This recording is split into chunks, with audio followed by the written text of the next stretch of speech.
Okay, now we are on live. Thank you for joining us, sir. So, to begin with, hello everyone, and welcome to today's Live with YCM. We are thrilled to have you all here as we continue building conversations around mediation, learning, and the people who inspire us all along the way. Today's guest is someone very special to the YCM team, Mr. Shayhum.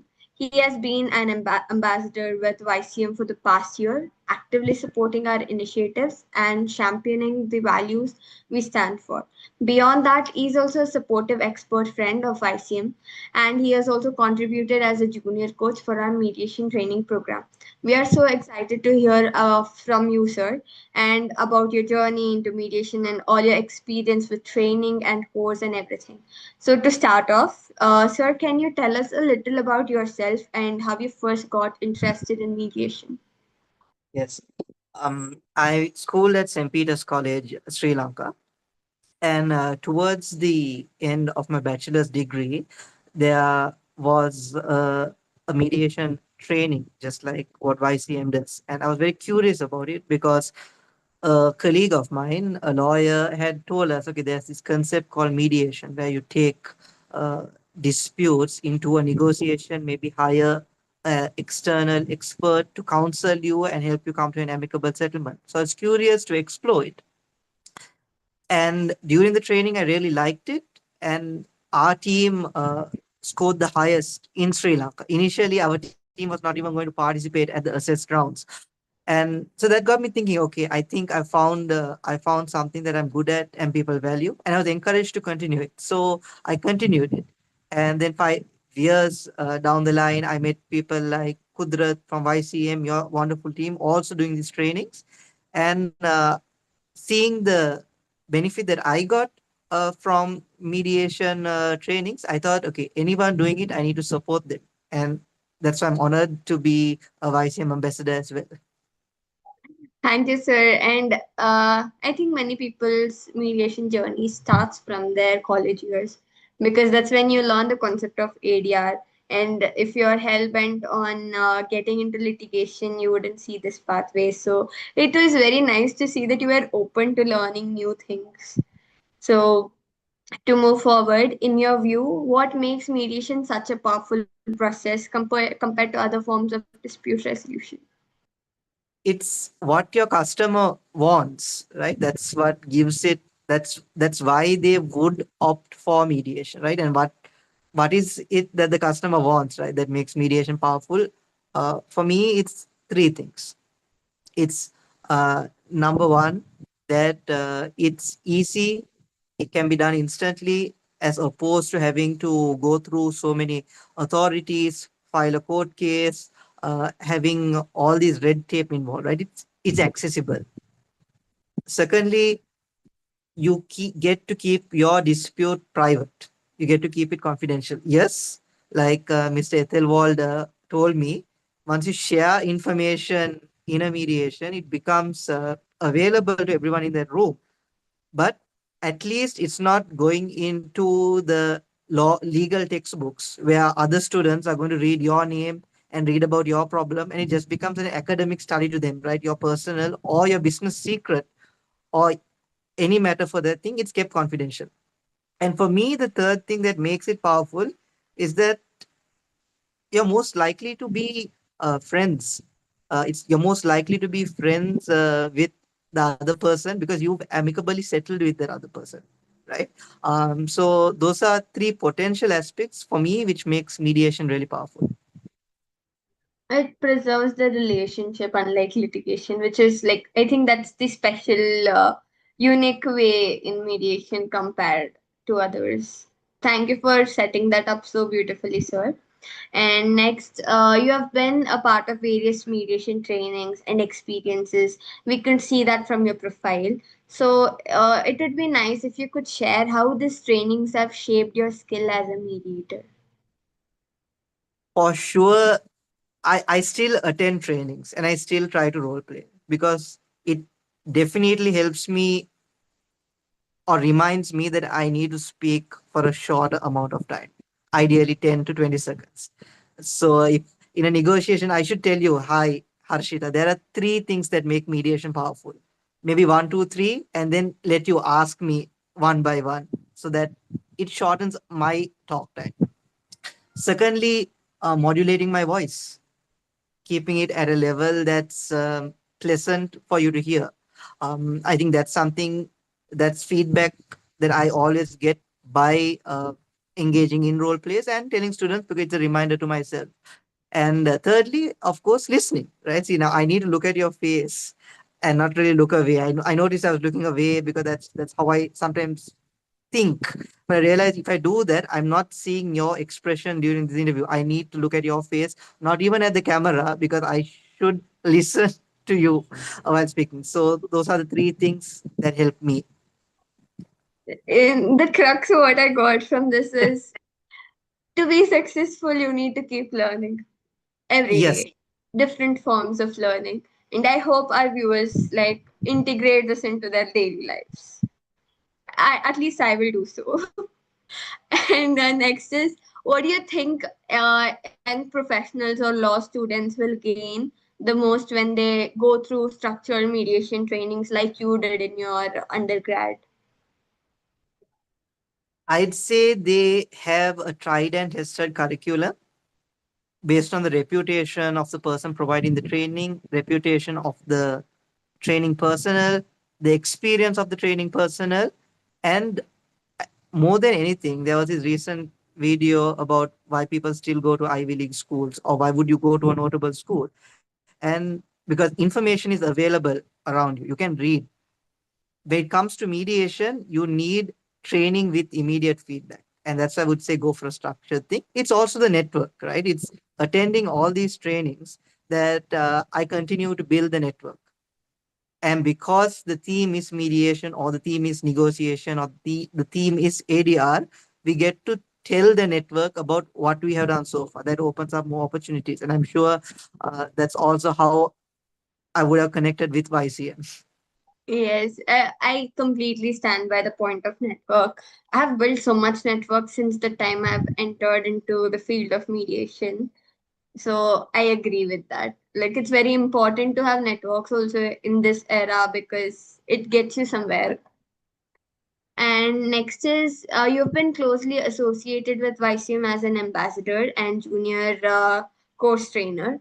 How has your experience been in this past year or so when you've been working with YCM? Yeah, I think it's been much more than a year since I met Kudrat, and I'm in touch with her wonderful team. I think some of them even follow me on other projects. You may have seen different aspects of me where I do train in mediation, or I do get involved with policy level things online. You may have seen me active. So with YCM, I like what you're doing in terms of continuously training, so that I like for sure. I like how YCM has also taken certain feedback from me. Like I never commented on design aspects and things, and that feedback was taken and implemented. So I like that from the management team as well. From the students coming in, I liked how it was affordable, so that both local, meaning in India, and international students can participate. And I simply think you all should continue. I think consistently doing this for a long time would be a powerful hallmark of YCM. Thank you for such a lovely feedback on your experience, and I'm happy that we have given you such pleasant experience with us for more than a year. And I'm pretty sure the team will continue to do the same until further ahead in the future. So next is like I think you've already touched a little on this, but it would be nice if you could elaborate a bit. What do you think sets YCM apart as a platform for mediation, learning, and practice? I would now look at the trainings, and maybe I've been speaking a lot on maybe the vision, purpose of mediation. So I'll get in more to the what and the how, the nitty gritty. So some things I noticed with YCM is you put negotiators into, or you rather put mediators into a situation where the negotiators are being unhelpful, or being a bit averse to talking, or actually need some mediation helping them out. Usually in all the student exchanges, the negotiating teams and the mediator might be role playing, or all of them are trying to do the negotiation in the best way possible. Right? They're all trying to impress the judges that there are people here who know how to negotiate with a mediation spirit. In YCM, I saw you put the mediators in a hotspot, or you put them in the deep end, and you give them some challenges during the training, and that's good. I think improving that with maybe with mediators who are seeing people all the time and how they actually react and the questions they ask, how they make the mediation challenging for the media. I think using more of that is good, and of course increasing the difficulty level bit by bit. Yes, I agree. Like, it's very important for a person to be able to mediate under any circumstance, not in a very happy, jolly environment, but also when you are at an impasse, you should be able to like navigate the impasse very properly and to ensure that all the parties' interests are protected, including the mediators. And I think we are doing a good job at that. And this is the last question. How do you see YCM's role in shaping the next generation of mediators? I already said continue. Maybe we can add something more to ICM. And from a global perspective, people have started, and I'm honored to be part of that team as well, where we are introducing and doing an awareness about mediation to even teenagers and high school kids, and even giving them a chance to role play and to be. I mean, quite happy that even these kids are performing well, right, when given the right guidance, which would obviously up the level that we see with the university students. Something YCM could do is, like you say, the lesson of continuously learning. They could focus on that, where the time to learn about mediation or negotiating with an amicable spirit, or how you say, creating a culture of mediation in your locality. These are things that you can learn at any age. And I've seen YCM already do it. There was once a very senior lady who joined the Young Mediators Collective, which means she's young to formal mediation, even though she is over 60 years old. And I feel YCM doing that as well would be a good value addition. Also, because you connect older people and younger people into the same room, and that is a humbling experience, right? Where the older person now needs to work with the person they might consider, oh, is 20 years less experience than them.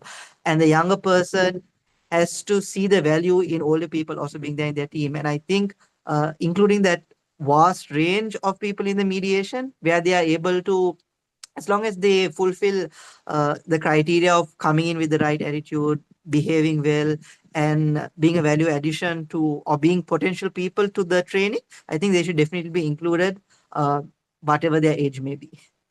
Yes. Adding on to this, like we have already started an initiative called Young Resolvers, where we bring in people, be it from school, who are about the age of 15 or so, to get in people to get learning about mediation's basics. So we are working on it, and as always, we'll implement your feedback given. Thank you for Yeah. that. So, thank you for sharing such wonderful journey of yours and your wisdom with us. It's always inspiring to hear from young leaders who are not only building their own paths but are also contributing to the growth of mediation worldwide. And to everyone who joined us today, if you have been listening and thinking, I want to begin my mediation journey, this is the perfect time. We have already announced October, November IMI certified mediation training. So the registrations are open. You could go ahead to our website as well as our Insta page and register now. It has been accredited by International Mediation Institute, and it's designed to give you actual knowledge with practical role plays and everything. So we'd love to see you in our next cohort. Thank you. Let's keep building this culture of dialogue and resolution together. So as always, we believe you can resolve it. Thank you. All the best.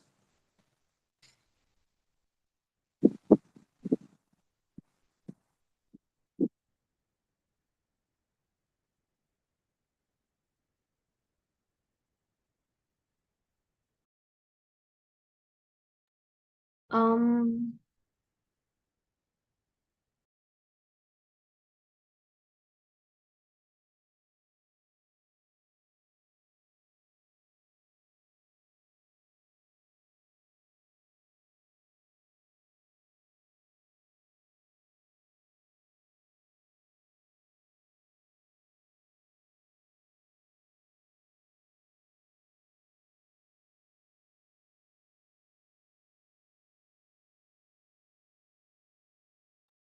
Sir, thank you for joining. We'll be ending the meeting now. And Yep. maybe we'll connect. I'll give the rest of the details over the WhatsApp chat. Thank you. All right. You're welcome. Have a good day. Thank you.